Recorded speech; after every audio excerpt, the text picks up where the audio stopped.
Good afternoon, everyone. Before we begin today's announcement, I would like to take this opportunity to address the recent move to at-home learning by schools in the Edmonton area. At the request of school boards, students in grades 7 to 12 in the Edmonton Public School Board and the Edmonton Catholic Schools will shift to at-home learning starting April 22nd for 2 weeks. I understand this is very difficult news for many students, parents, and teachers, as in-classroom learning has significant benefits. However, due to the operational concerns, this temporary shift is necessary to ensure learning can continue. The safety of students and staff will continue to be my #1 priority. As we finish this school year, we have to take every opportunity to ensure that our students and staff are safe. So I want to give my sincere gratitude to teachers and administrators for their continued dedication to Alberta students throughout this whole pandemic. Decisions to approve a school board's request to shift to at-home learning for operational consideration is based on 4 criteria: a chronic substitute teacher shortage, a significant number of students and staff in quarantine or isolation, recent requests from the board for short-term shifts for a number of their schools, and substantial COVID cases in the community. We will continue to work closely with our education system to ensure learning can continue as we finish this school year. Now, turning to our announcement today, I'm joined by my colleague, Travis Toews, Minister of Finance and President of the Treasury Board, and Adam Legg, President of the Business Council of Alberta. Thank you both for being here with us today. I'm pleased to announce that Alberta's government is taking more steps to help Alberta students develop the skills they need to solve real-world problems. As we all know, especially during this difficult time, understanding how money works is extremely necessary. From saving to investing to managing credit and debt, we need those skills. That's why we're making sure Alberta's junior and senior high school students have what they need right now. Alberta's government is releasing a call for grant proposals totaling $1 million for an organization or groups of organizations to work with schools across Alberta to deliver financial literacy training for junior and senior high school students, starting this fall. As part of this grant, students will study important concepts such as costs, interest, debt, investing, insurance, and how the economy affects their lives. This call for grant proposals builds on a successful programs that we have funded this current year. The organizations Enriched Academy and Junior Achievement have been working with 39,000 students in grades 4 to 12 in urban, rural, and Indigenous communities.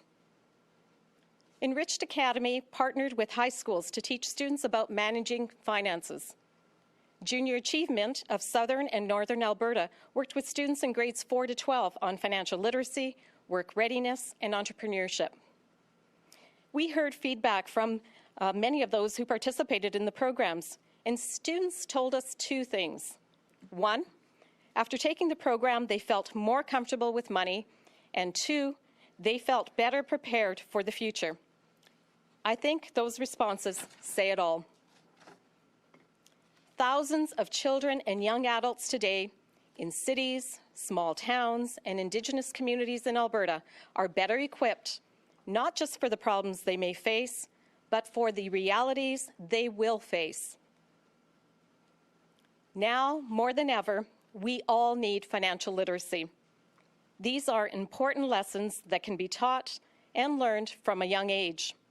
And we owe it to our students to give them a comprehensive understanding of real-world problems, and more importantly, give them the tools to overcome them. And that's why, in this call for grant proposals, we are opening the door to organizations who can equip older kids with these important skills before they go out into the world. It's an important part of our vision for student learning in Alberta. Last fall, I released a ministerial order that sets the vision to guide education, update curriculum, and strengthen the K-12 system. Many parents, teachers, and subject matter experts gave input into this order, which calls for students to acquire competency in managing personal finance. Our independent curriculum advisory panel made a similar recommendation. They noted students often leave grade 12 without the basic skills necessary to transition successfully into life after high school. The panel felt training in financial literacy, work readiness, wellness, and goal setting were part of that solution. It is also an important part of the draft kindergarten to grade 6 curriculum, where, for the very first time, students will learn financial literacy in every single grade. In these early years, this means going from counting and understanding basic costs to later, in elementary school, understanding concepts such as budgeting. I am confident that this enhanced focus on financial literacy will go a very long way in preparing our students for their futures. As we draft the grades 7 to 12 curriculum, financial literacy will continue to be prioritized. I hear often from parents that they want their children to learn tangible, applicable skills that will help them in a rapidly evolving world. It's no surprise, as we all know how critical these skills are right now. The young people in our classrooms are our future. Equipping them with financial knowledge is empowering. I want to say that again. Equipping them with financial knowledge is empowering for our young people. So thank you so much for attending our conference, our press avail, and I will now pass it over to Minister Toews to say a few words. Well, thank you, Minister LaGrange, and thank you for the opportunity to join me, you and our online audience today. Prudent financial management is the cornerstone of Alberta's government. You'll often hear me talk about how responsible fiscal planning and management at the government level and across the public sector is key to our province's economic success and securing prosperity for future generations. More than that, I believe that prudent financial management is a key personal skill, a skill that's important at every stage of one's life. There are countless examples that show us throughout our lives how we constantly need to be vigilant about our personal financial planning. Just think of life events, major life events, such as starting out on your own, getting a credit card, buying a house, planning a family, planning for a retirement, or even in the interim for perhaps a vacation. We all need to have some proficiency in personal financial management. The bottom line is financial literacy is important because life demands it. That's why it's very good to hear of this investment, Alberta's investment in financial literacy education. Thousands more junior and high school students across the province will benefit from being directly engaged in material on personal financial management and honing vital skills as they're transitioning into adulthood. Recently, I was engaged in a dynamic discussion with Minister LaGrange's Youth Council. We talked about Alberta's budget and the planning it entails. I have to say, I was impressed by how aware the junior high and senior high school students were about money, fiscal realities, and about the depth of their interest in financial planning. This experience gives me confidence that more of Alberta's youth will readily embrace financial literacy education. So it's absolutely crucial that we strengthen financial literacy education and allow more students to participate in this type of programming to gain essential life skills. I'm very pleased that our government is moving in this direction, as this is a positive development for everyone in Alberta's education system. Congratulations on the success of the pilot, and I look forward to hearing more positive results from this program in the future. Thank you. I'd now like to invite Adam Legge, President of the Business Council of Alberta, to say a few words. Adam. Thank you, Minister Toews and Minister LaGrange, for inviting me to be part of this very exciting announcement today. You know, it's never too early to teach financial literacy. As both Minister LaGrange and Minister Toews have said, the ability to understand finances in terms of budgets, income, expenses, saving and borrowing. This is all knowledge and skills, practices and behaviors that will not only last one's entire life, but enable young Albertans to lead a prosperous life. Being financially literate will enable young Albertans to build an understanding of how they can set themselves up for success, whether it's to buy their first car, undertake post-secondary education, buy their first home, or launch their own business. The fundamentals of those lie in financial literacy, savings, and budgeting. And we know that one can never learn this too soon. Adding financial literacy to the curriculum for grades 7 through 12 in Alberta comes at a perfect time when many are getting their first jobs. Setting the foundations early will help young Albertans make better decisions. The words of Mr. Weimer from Grand Cache Community High School in today's news release really resonated with me. He said that when you're 15 or 16, it's easy to overlook how serious personal finances can really be. But financial literacy training opened the door for his class to have conversations about things like credit cards, debt, and investing. And these can be tough and unfamiliar things to talk about. They can be very personal, but they're also very critical. One thing that excites me about this new program is that these financial literacy skills then give students insight into what it's like to be an entrepreneur, to budget, to plan, to ensure they make enough money to cover expenses. It can help them understand how to borrow, to invest in the business, to enable it to grow. Students are Alberta's future entrepreneurs, future business owners, restaurateurs, innovators, and creators, all roles that require sound knowledge and insight into finances and budgets. This investment will ultimately help build the foundations for Alberta's next economic chapter. The Business Council of Alberta applauds the Government of Alberta for investing in the financial literacy of Alberta's next generation and the launch of this program. We want to thank all the teachers, students, and organizations who've taken part in the pilot program this year, and all those who will be part of future financial literacy education. Thank you. Thank you, Adam. We will now open up the line for callers. Minister LaGrange and Minister Toews will be available for questions. Please indicate who your question is for. Callers will have one question and one follow-up.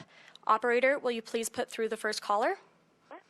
Thank you very much. The first question is from Graham Thompson, iPolitics. Please go ahead. Oh, thank you for taking my question. This is a question for Minister Toews.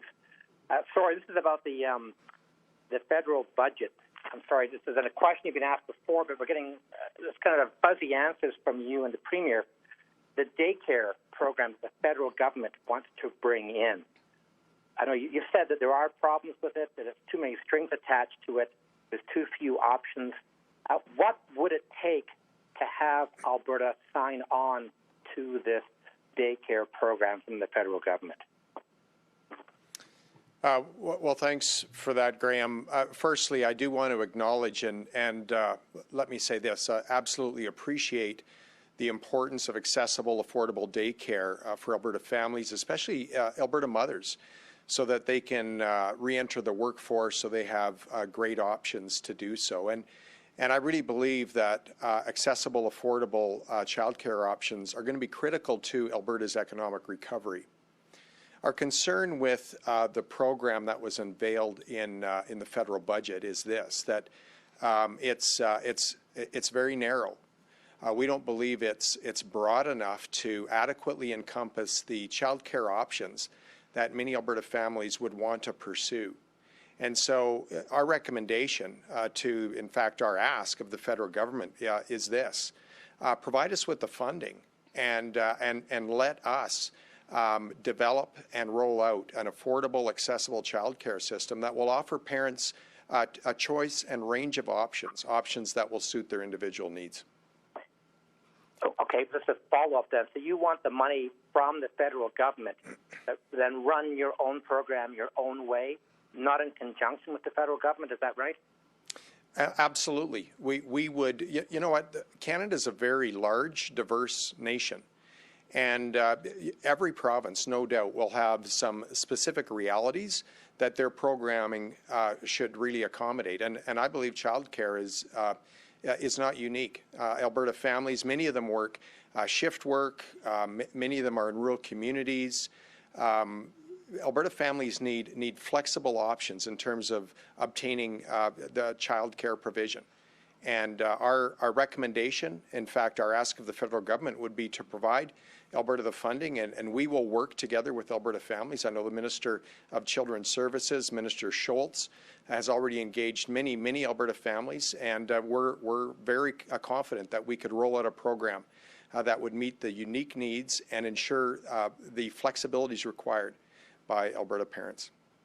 Operator, will you please put through the next caller? Rafi Butchakanian, CBC. Yes, hi there. Thanks for taking my question. It's also unrelated to the announcement. It's for Finance Minister Travis Toews. Our colleagues at Radio-Canada are reporting Ottawa intends to announce new greenhouse gas emissions reductions goals exceeding 40% below 2005 levels, but not above 45%.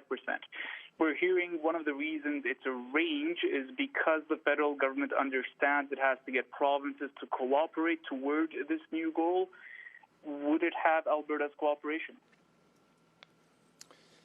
Well, I can't comment unequivocally on cooperation until, of course, we as a government would see all of the details and understand the ramifications. What I will say is that we have, right now, as a result of the federal budget, we have a response to our ask, and our ask was that there would be an incentive at least equivalent to the American incentive for developing carbon storage options and sequestration options for the province of Alberta. We believe that's going to be critical for Alberta industry players, many of them who have identified a goal of net zero carbon emissions by 2050. And so we were pleased with the federal government's ultimate commitment to move forward with an investment tax credit. We have some concerns with their announcement. We have concerns that there weren't more details in terms of the size of that tax credit. And we also have concerns that enhanced oil recovery isn't included in eligible projects. But look, we're taking carbon emissions seriously in this province.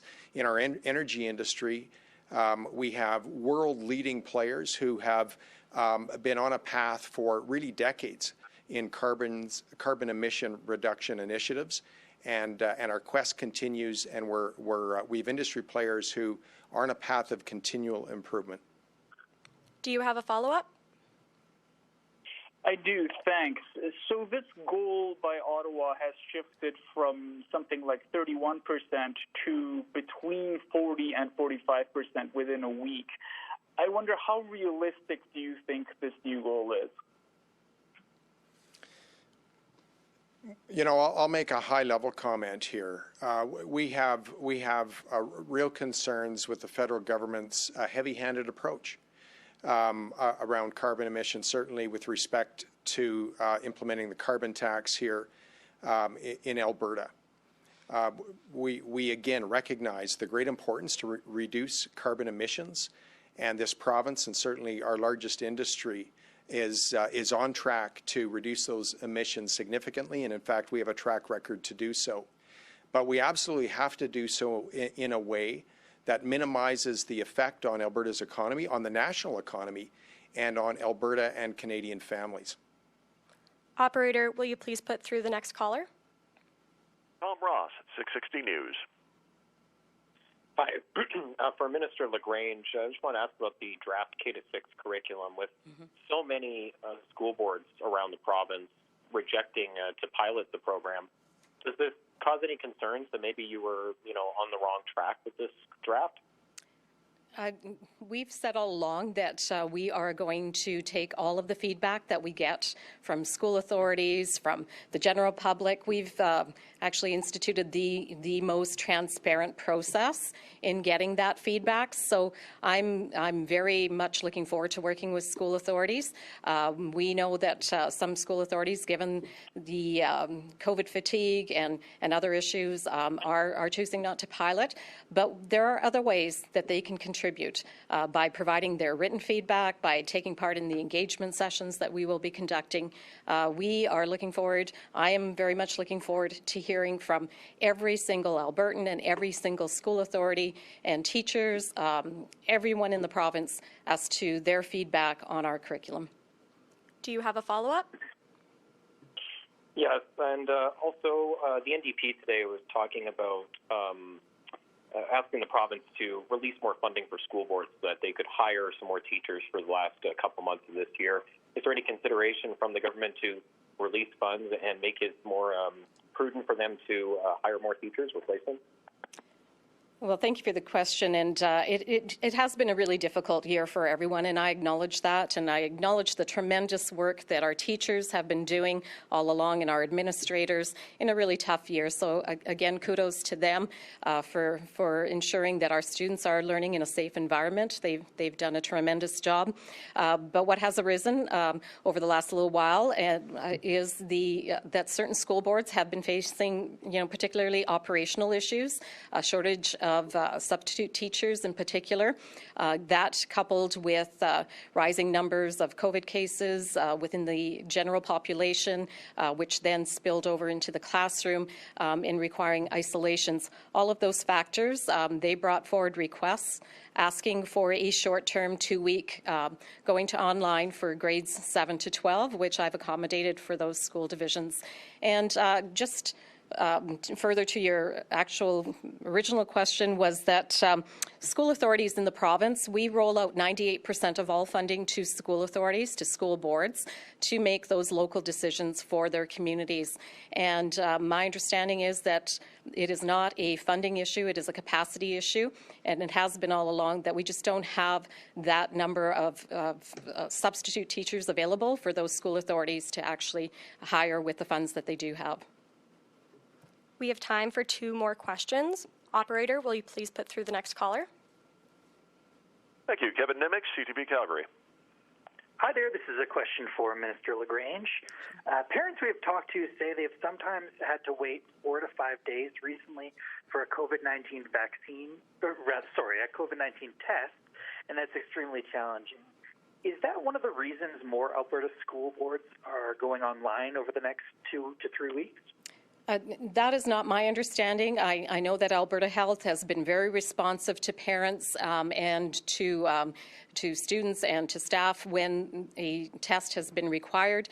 My understanding is, again, the requests that I'm getting more often than not are due to the fact that there are operational issues with staffing, that there isn't enough substitute teachers to fill the spots when a teacher or has to isolate and others need to come in to take their classrooms. So that, as I said earlier, coupled with the other 3 requirements that we look for being in place when a larger group of schools have to go online. We have on occasion been able to transition schools on a case-by-case basis. When we transition a larger geographical area, we certainly look at all of those factors, and the factors very much heavily rely on the fact that it is an operational issue, that school boards do come forward with that request, and then we speak with Alberta Health and the school authorities and my department to make that determination. We work really, really closely with Alberta Health, and any information we get from our parents and from our educational community, we share with Alberta Health so they can fine-tune their processes. Do you have a follow-up? Yeah, I wanted to ask both the ministers, in your capacity as MLAs, are you actively encouraging your constituents to get vaccinated when their time comes up? And what are you doing to encourage them? I'll go first and I'll say yes. I qualified. I was born in 1961, so I qualified when my age category came up, and I did receive the AstraZeneca vaccine a number of weeks ago. And I really encourage everyone, because I do foresee that the large number of people being vaccinated will be what leads us out of the pandemic that we're in right now, the extreme measures that we sometimes have to take. So definitely encouraging. I continue to encourage the education community to receive their vaccination. And right now we've opened up the AstraZeneca to a younger age, 40 plus. So please, please, everyone, go out and get your vaccine as soon as your age category opens up. It was very easy to book it online and also to receive the vaccine. It didn't hurt, and certainly it will make the biggest difference in our future. Minister Toews? Sure, and I was fortunate to qualify late last week, and so I too received my AstraZeneca vaccine. I'm encouraging and have been encouraging all Grand Prairie Wapiti residents, but let me say this, I encourage all Albertans to go out, get your vaccine as soon as you're eligible. This is how we're going to build up immunity and how we're going to get past this pandemic. I'm hopeful that if we can continue on the trajectory we're on, that summer of 2021 is going to be a good summer. Operator, will you please put through the final caller? Thank you. The final caller is Dean Bennett, Canadian Press. Oh, thanks.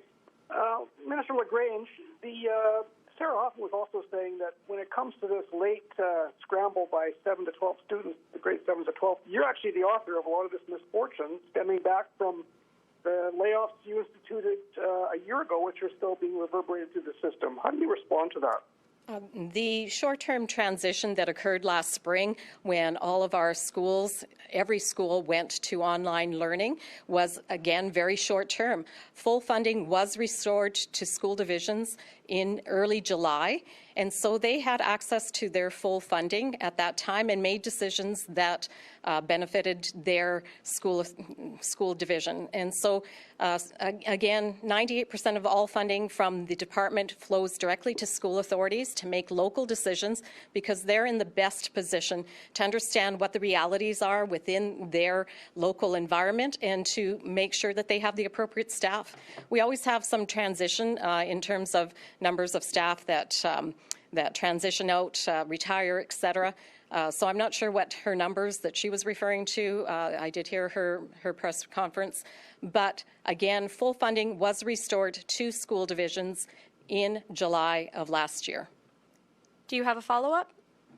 Thank you. Just one question on the curriculum as well. Minister, LaGrange, I understand your frustration with the APA. You ask for feedback and they say scrap the whole thing.